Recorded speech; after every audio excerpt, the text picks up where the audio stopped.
Sup, you beautiful bastards. Welcome back to the Philip DeFranco Show, your daily dive into the news. It is Thursday, and there's a lot we need to talk about today. But first, a quick announcement. Tomorrow, on Friday, you'll be getting another Philip DeFranco Show. So make sure you're subscribed, make sure you have all notifications turned on, and hey, maybe even join the text line, 813-213-4423. But with that said, we've got a lot to talk about right now, starting with this. The former director of the National Counterterrorism Center just went on Tucker Carlson and said that there was zero U.S. intelligence showing Iran posed an imminent threat. We're saying that we're being lied to. He said that Iran wasn't building a nuclear weapon. He said everyone in the intelligence community knew that striking Iran would endanger U.S. allies and shut down the Strait of Hormuz. And he said that key decision makers were shut out of the room before Trump gave the order. This is Joe Kent. He is a Trump appointee. He's MAGA, and the FBI is now investigating him. So let's get into what he said. Let's get into the baggage that comes with him and why it matters. Because before we dive into the interview, you need to know some things about Kent, because this isn't just kind of a simple whistleblower story. Kent is not a career bureaucrat who turned on Trump after years of institutional loyalty. He is literally a Trump appointee who is MAGA through and through, which arguably makes this even more notable that he's speaking out, but it does come with real baggage. During his failed 2021 congressional campaign, Kent had a call with white nationalist Nick Fuentes. He hired a Proud Boys member as a campaign consultant. He worked closely with the founder of a Christian nationalist group, and he did an interview with a neo-Nazi blogger, though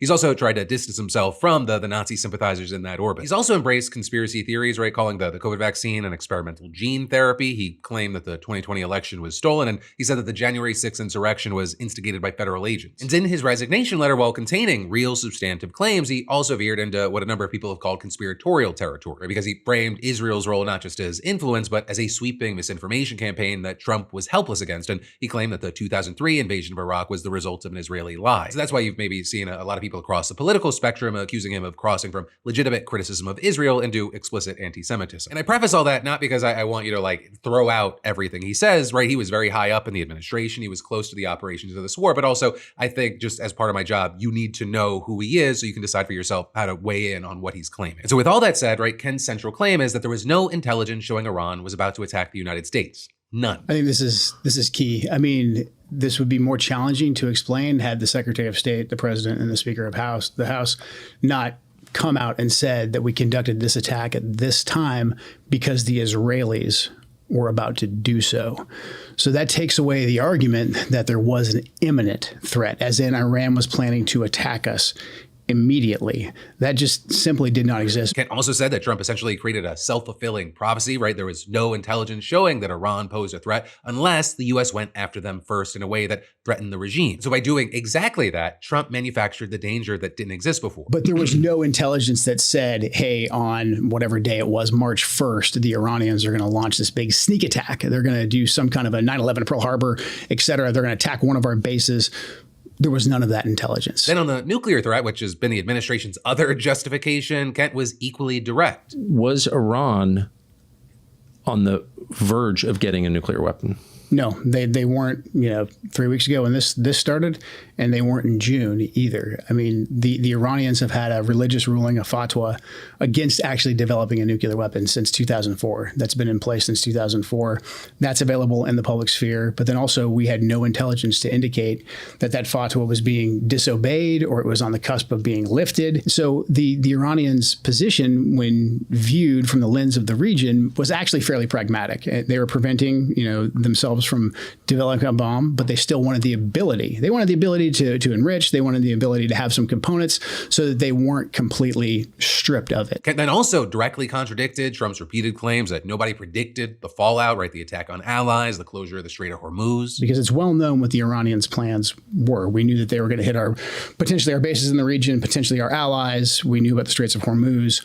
All of these things I think were fairly well known. And you had Kent saying that the problem wasn't a lack of intelligence. It was that key people were kept out of the room, claiming that in the lead up to the war, a good deal of key decision makers were not allowed to come and express their opinion to Trump, saying there had been a robust debate before previous escalations with Iran, but not this time. And noting that when key security officials are not involved, the kind of intelligence that gets passed up to the president is very different depending on who delivers it. And without a level set from the intelligence community, someone like D&I Gabbard coming in and saying, Mr. President, here's the full scope of the intelligence, and what it means, you're kind of lacking that sanity check. And then also went after the regime change argument, right, saying the U.S. actively undermined its own stated goal by killing the supreme leader. If we struck the regime, it would only strengthen it. And that's not, I think that's just basic common sense. If we do want a real regime change and we want the people to rise up and want it to happen fairly organically, going aggressively after the Ayatollah was the last thing that we ever should have done. Again, like, I'm no fan of the former supreme leader, Ali Khamenei. However,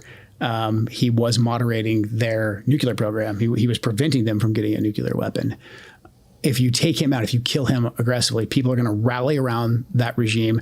And the next Ayatollah that you get, and I think this is the case by all data that we have with his son, the next Ayatollah that you get is going to be more radical. Throughout the interview, both Kent and Carlson, they focused heavily on Israel's role, arguing that Israel pulled the U.S. into this war and they're driving American policy in the Middle East. The Israelis drove the decision to take this action, which we knew would set off a series of events, meaning the Iranians would retaliate. And I think this speaks to the broader issue. Who is in charge of our policy in the Middle East? Who is in charge of when we decide to go to war or not? There is real substance to the claim that the United States got wrapped up in this war in part because of Israel. But then also, Kent and Carlson repeatedly crossed into what many see as conspiracy territory, most notably when Kent appeared to imply that Israel may have been involved in Charlie Kirk's assassination or in blocking the investigation into it, with Kent claiming that the DOJ prevented his office from investigating foreign ties in Kirk's assassination. President Trump's closest advisors, who is vocally advocating for us to not go to war with Iran and for us to rethink at least our relationship with the Israelis.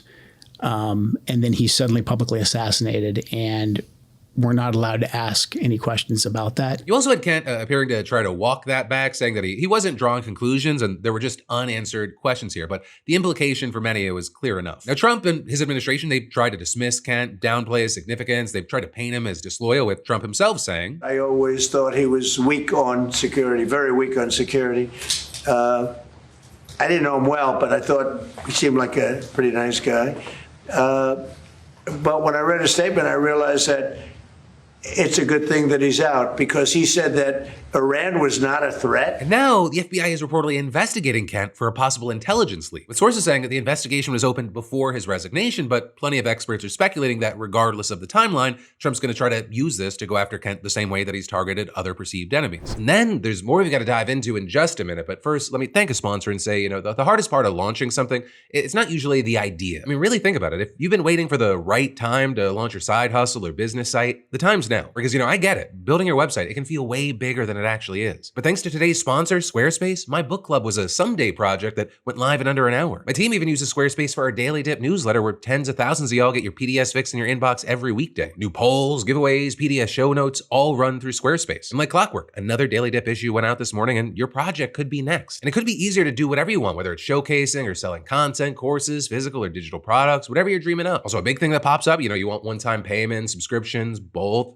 Done and done. They're amazing templates. We'll make it look like you hired a designer, and their Fluid Engine editor, it lets you drag, drop, customize, no coding, no stress, no excuses. So hey, take that first step today with a free trial at squarespace.com/Phil, or scan that QR code. Today is launch day. Just remember, when you're ready to go live, use code Phil to get 10% off and let them know we sent you. But then, diving right back into the news, Donald Trump may have lied about American knowledge of an Israeli attack on the world's largest natural gas field, an attack that may be bringing the war into a new phase in which oil and gas facilities are prime targets. And despite claims that the war is on track, the Pentagon's now asking for another $200 billion to fight it, while thousands more troops may soon be on their way to the Middle East. But also with that, where we should start is by talking about how much this war has already cost. Because a week after the US and Israel attacked Iran, Pentagon officials told lawmakers in a closed-door briefing that the cost of the war had exceeded $11.3 billion in its first 6 days. But also, reportedly, the estimate appeared largely limited to munitions expenditures and not the full cost of the opening days of the conflict, which would include forces deployed to the region, medical expenses, and the replacement of military aircraft lost in combat. And so you have the Center for Strategic and International Studies estimating that the true cost would have been around $12.7 billion. And you have The Guardian reporting that the first 6 days of the war therefore cost the same as 1 year of paying 9% of the country's elementary school teachers,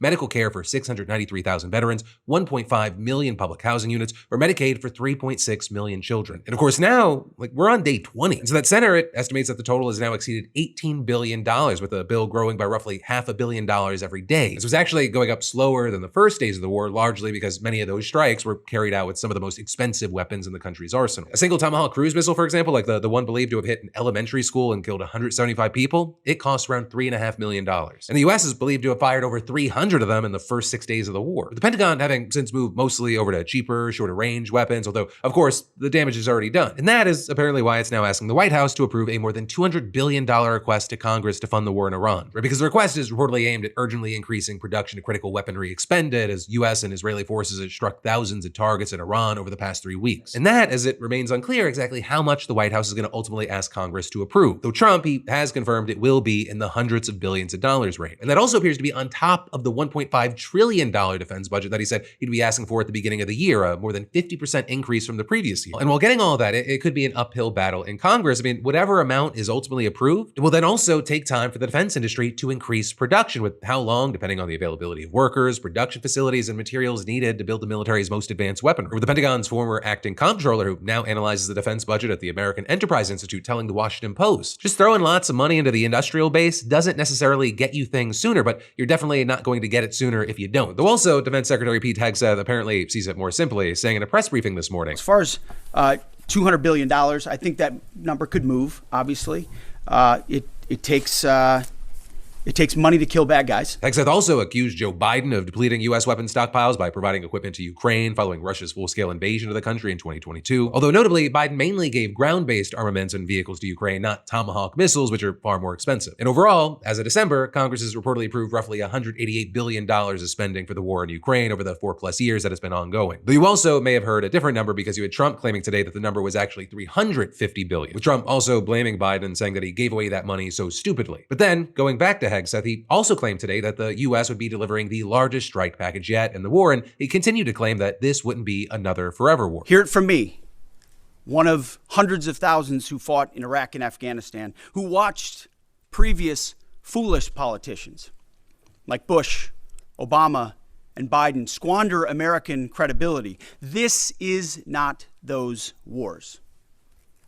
President Trump knows better. But then, of course, he declined to say when or how the war in Iran could end, other than saying that the U.S. was very much on track and that it's pretty much just up to Trump. It will be at the president's choosing, ultimately, where we say, hey, we've achieved what we need to on behalf of the American people to ensure our security. So no time set on that, but we're very much on track. But with that, despite things apparently being on track, Trump's reportedly considering deploying thousands of troops to reinforce its operation in the Middle East. And this is apparently in addition to reinforcements already on their way, including more than 2,000 Marines who are expected to arrive next week. And these new troops would apparently be meant to give him additional options as he weighs expanding American operations in the region. Or with one option being that they would take part in a mission to secure safe passage for oil tankers through the Strait of Hormuz. Something sources told Reuters would be accomplished mainly through air and naval forces, but could also mean deploying troops to Iran's shoreline. And the administration has also talked about sending ground forces to siege Karg Island, the hub for 90% of Iran's oil exports. And it has also discussed the possibility of putting boots on the ground to secure Iran's stocks of highly enriched uranium. The Secretary of State Marco Rubio telling Congress more than a week ago that at some point, people are going to have to go and get it. But this would also apparently be one of the riskiest military operations in modern American history, not least because, one, no one knows for sure where it is. 2, if the canisters holding it are pierced, the escapement gas would be both toxic and radioactive. And 3, if they come too close together, there is the risk of an accelerating nuclear reaction. Now, with that, you had Trump telling reporters on Tuesday that the ground operations didn't worry him, saying, I'm not really afraid of that. I'm really not afraid of anything. But of course, that's really fucking easy to say when you're not the one risking your life. But that said, for now, this is very much still an air war. And some of the latest strikes are threatening to bring this war into a new phase that could have an even bigger impact on energy prices and everything connected to that. Right? Because as we talked about yesterday, airstrikes hit Iran's South Pars gas field, which is the world's largest natural gas field and contributes to as much as 70% of Iran's total gas production. Now, Iran and Qatar, they accused Israel of the attack, with Iran's Revolutionary Guards warning people to stay away from oil and gas facilities in countries including Qatar as well as Saudi Arabia and the UAE. And then, over the next several hours, apparent Iranian attacks damaged the world's largest liquefied natural gas facility in Qatar, which processes about 1/5 of the world's liquefied natural gas. And then you also had strikes causing fires at 2 state-owned refineries in Kuwait and hitting a key energy export terminal in Saudi Arabia, with officials in the UAE reporting that it had also responded to incidents at gas facilities in an oil field caused by debris from intercepted missiles. And so then in response, you had the Qatari Foreign Ministry ordering Iran's military and security attachés, along with their staff, to leave the country within 24 hours. And you also had the Saudi Foreign Minister warning Iran that his country, as well as others in the region, have very significant capacities and capabilities that they could bring to bear should they choose to do so. And then on the US side, you had Trump seemingly trying to de-escalate things with a post on social media yesterday, specifically in response to the strike on the Qatari LNG facility. Writing Israel, out of anger for what has taken place in the Middle East, has violently lashed out at a major facility known as South Pars gas field in Iran, and then adding, the United States knew nothing about this particular attack, and the country of Qatar was in no way, shape, or form involved with it, nor did it have any idea that it was going to happen. Though, notably with that, you had Axios reporting earlier that while the strike on the gas field was carried out by the Israeli Air Force, it was coordinated with and approved by the Trump administration, with this being based on conversations with both US and Israeli officials. And then afterward, you also had Reuters reporting the same, speaking to 3 Israeli officials who said that the US knew all about it, or which would make sense because the Trump administration previously objected to Israel's earlier strikes on oil depots in Tehran and demanded that Israel not hit energy infrastructure again without US approval. And then with that in mind, in his post, you also had Trump promising that, in all caps, no more attacks will be made by Israel against the South Pars field unless Iran unwisely decides to attack a very innocent, in this case, Qatar. With him then threatening that if that happened, he would massively blow up the entirety of the South Pars gas field at an amount of strength and power that Iran has never seen or witnessed before. And then adding to that, I do not want to authorize this level of violence and destruction because of the long-term implications that it will have on the future of Iran. But if Qatar's LNG is again attacked, I will not hesitate to do so. But also with that, speaking of long-term implications, there's no avoiding them at this point. The strikes that hit the gas field yesterday, they reportedly did damage to areas that make up nearly 12% of Iran's total gas production. And even without that damage, Iran has dealt with crippling gas and electricity shortages for decades. And over the past few months, power plants across the country, they have increasingly been turning to burning something called mazu, which has been described as a bottom-of-the-barrel crude oil residue, and it's actually banned in much of the world because of just how toxic it is. And so this had actually created an air pollution emergency even before the US and Israel attacked. And then a severe drought didn't help matters, and of course the war just makes the situation even worse. And then actually, on that note, the Climate Action Network, which is an umbrella group of more than 1,900 civil society organizations in over 130 countries, they claim today that the US-Israeli attack on Iran meets the criteria for ecocide, saying in a statement, the attacks on Iran's oil storage facilities have unleashed massive health and environmental harm. Burning fuel depots poison air, land, water, and lungs that will linger in the atmosphere long after the bombing stops. And adding corporations, financial institutions, and the arms industry form part of the same fossil-fueled war economy that profits from destruction while also accelerating climate breakdown. And with that, there are people that are making a lot of money here, even if most of us are losing out. These latest attacks, they sent the price of oil jumping by nearly 10% to $119 a barrel this morning. You've got European natural gas prices surging by about 25%. And that was before we started to get an idea of the extent of the damage of the Qatari LNG facility. Right, Iran's attacks reportedly knocked out 17% of the country's LNG export capacity for up to 5 years. That's at the very least going to cause an estimated $20 billion in lost annual revenue. And just like Trump, you had Iran's foreign minister threatening to do more damage if its own facilities were attacked again, saying, our response to Israel's attack on our infrastructure employed fraction of our power. The only reason for restraint was respect for requested de-escalation. Zero restraint if our infrastructures are struck again. And then on another side of this, you had the UK, France, Germany, Italy, the Netherlands, and Japan issuing a joint statement calling for de-escalation. Though notably absent from that was any explicit condemnation of the US or Israel, saying, we condemn in the strongest terms recent attacks by Iran on unarmed commercial vessels in the Gulf, attacks on civilian infrastructure, including oil and gas installations, and the de facto closure of the Strait of Hormuz by Iranian forces, and adding, we express our readiness to contribute to appropriate efforts to ensure safe passage through the strait. We welcome the commitment of nations who are engaging in preparatory planning. Though to be very clear, there is still no sign that any of these countries are actually on board with Trump's idea to have them escort ships through the strait while there's an active conflict. And actually, on the note of Trump and NATO allies, you had him this morning taking a friendly tone with the Japanese Prime Minister at the White House today, despite her position being virtually the same as NATO's. We've had tremendous support and relationship with Japan on everything.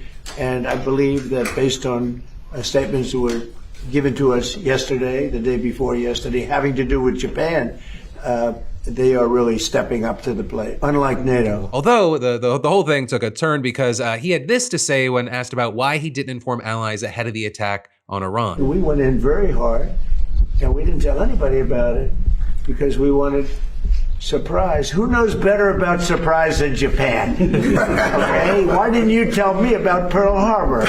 Okay? Right?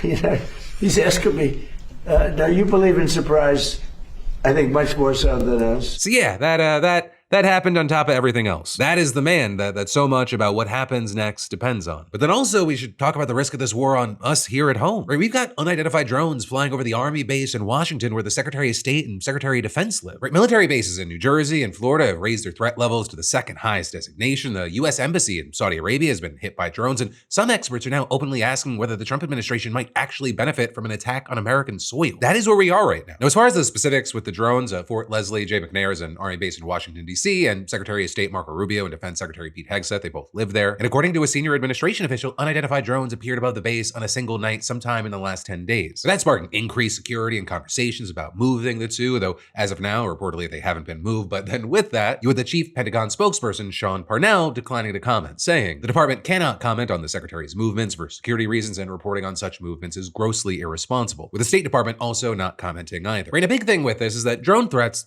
they are straight out of Iran's playbook. After the US killed a prominent Iranian general back in 2020, there were similar incidents involving Donald Trump and other officials. Also during the 2024 campaign, the Secret Service repeatedly encountered unidentified drones near Trump's team during a press conference in LA and a motorcade through rural Pennsylvania. And with all this, in September, you had officials telling Trump that Iran wanted to kill him. Right, and these newest drone sightings are happening as threats to domestic bases and overseas diplomatic posts have escalated to the point of a global security alert. This week, Joint Base McGuire, Dix, Lakehurst in New Jersey, and MacDill Air Force Base in Florida both raised their force protection level to the second highest designation, meaning that the commander has intelligence indicating an attack is possible. Right, MacDill has actually gone into lockdown twice this week. Monday for a suspicious package that closed the visitor center for hours, and on Wednesday for an unspecified security event that triggered an hours-long shelter in place. And a big thing is that MacDill is home to U.S. Central Command, the headquarters running military operations against Iran. So, the fact that it's on heightened alert, it's not just procedural. And then overseas, it's worse. On Tuesday, the State Department ordered all diplomatic posts worldwide to immediately undertake security evaluations, citing the ongoing and developing situation in the Middle East and the potential for spillover effects. Also, earlier this month, a suspected Iranian drone struck the parking lot of the U.S. consulate in Dubai, sparking a fire with massive plumes of black smoke, with Rubio saying that all personnel were accounted for, but also added, our embassies and our diplomatic facilities are under direct attack from a terroristic regime. Also, Saudi Arabia's defense ministry said that the American embassy in Riyadh was hit by 2 drones, resulting in minor damage and the embassy closing. Iranian missile and drone attacks have also caused explosions in Iraq, Kuwait, the UAE, and other countries where the US has military bases. And none of this was unforeseeable. You've got the New York Times reporting that Western security officials were concerned even before the initial strike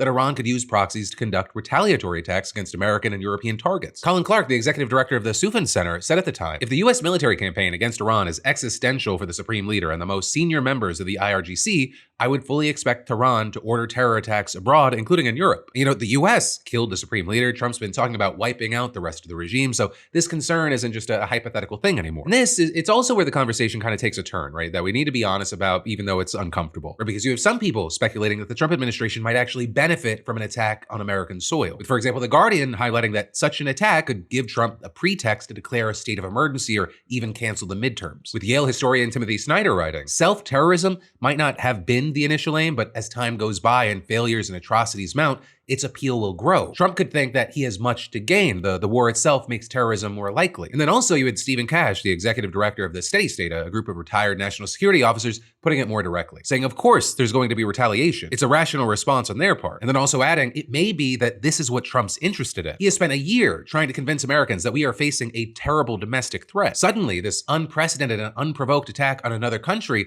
probably in violation of the Constitution and international law, is going to create the very conditions that he unsuccessfully tried to convince us would justify extraordinary powers of the presidency. Now, to be clear, nobody, and that includes myself, is saying that the administration is actively inviting an attack, but starting a war that will provoke retaliation while simultaneously building the legal and political framework to expand presidential power in the event of a domestic crisis is a pattern that serious people in the national security world are pointing at and saying, look at this fucking please. And whether this setup is intentional or it is just the logical consequence of reckless decision-making, it doesn't matter. The threat is real. The conditions are being created, and the same administration that didn't plan for the Strait of Hormuz is now responsible for protecting the homeland from the blowback. Right, but then from that, as we kind of wind down today's show, I want to end with a congratulations and then one final piece of news. So first, let me say congrats to April V, SeatGeek's latest weekly winner, who just scored $500 in tickets and is going to see Mitski live. And for the rest of y'all, that's right, SeatGeek is still giving away $500 in tickets, and you should definitely enter today if you haven't already. Imagine being the next winner and snagging $500 towards seeing your favorite artist, sporting event, or play. I mean, there's like over 70,000 events to choose from. You just got to add code DeFranco to your SeatGeek app profile for a chance at the weekly $500 prize, no purchase necessary. But with that said, that brings us to the final thing today, and that is that Democrats just stormed out of a closed-door meeting with Attorney General Pam Bondi over the Epstein files. Right, they say that she refused to commit to appearing for her subpoenaed deposition. The committee chairman called a congresswoman's questioning bitching, and a second set of impeachment articles against Bondi dropped this week. Meanwhile, Epstein's longtime lawyer is testifying today. Bondi's deposition is supposedly set for April 14th, and we are still exactly where we've been for months. Like, lots of political theater,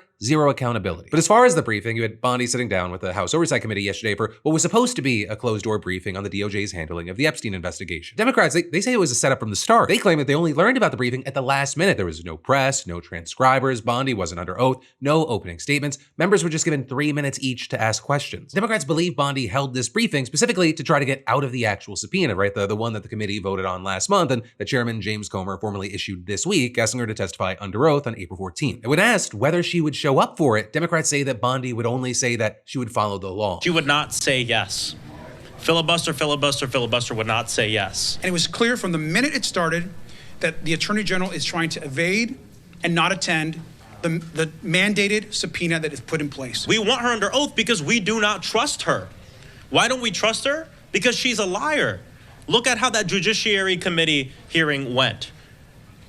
She was spying on members of Congress when they were in the DOJ looking at the documents unredacted. We want her under oath because she has shown that she is involved in a cover-up. So Democrats say, they decided not to play along with this format and use their time to simply ask Bondi if she would appear for the real deposition. But what actually kind of triggered the walkout wasn't Bondi. It was Comer. Representative Yasemin Ansari said that Congresswoman Summer Lee directed a question at the chairman about what he would do if Bondi didn't appear for her deposition. And his response? He decided to use that opportunity to say that she was bitching, and that's when we all just had it and walked out. And Comer confirmed the language, with his statement being, I said Democrats were bitching and wasting everyone's time because Democrats were bitching and wasting everyone's time. But you had Lee firing back saying, if Comer wants to say I'm bitching, he can do it in a sworn deposition where it's recorded and transcribed. Also with this, you had Comer telling reporters that this walkout was premeditated. It was very disappointing what the Democrats have done. I believe that was premeditated.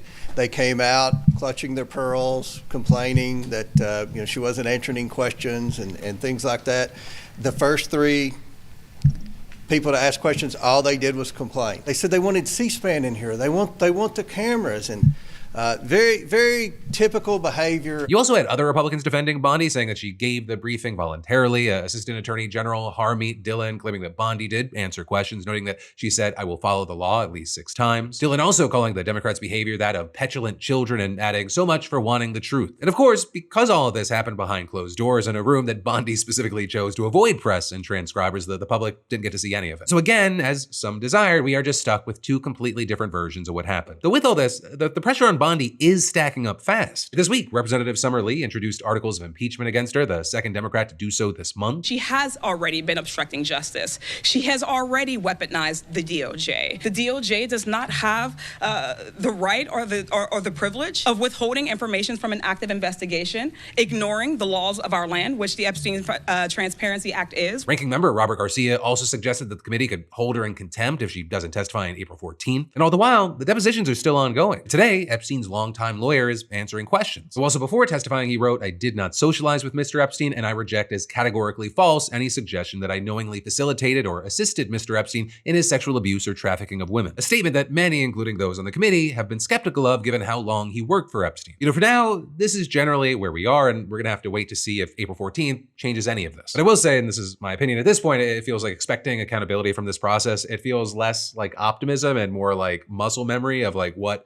things should be or had been in the past. But that, my friends, you beautiful bastards, is where pretty much your Thursday Philip DeFranco show ends. They say pretty much because there's a little housekeeping here at the end. If you want to keep getting filled in right now, I got that brand new episode of Crashing Out that just released that I think you're gonna really like. Still news, which is way more opinion and reaction. Also, remember, you're getting an extra Philip DeFranco show this week. There's gonna be a Friday show tomorrow. And then next week, there's more to look forward to because in addition to the Philip DeFranco show, maybe the most unexpected interview we've done yet, we've got Scott the Woz coming on in good faith. Whatever you do, let me just say thank you for watching. I love yo faces, and I'll see you right back here tomorrow.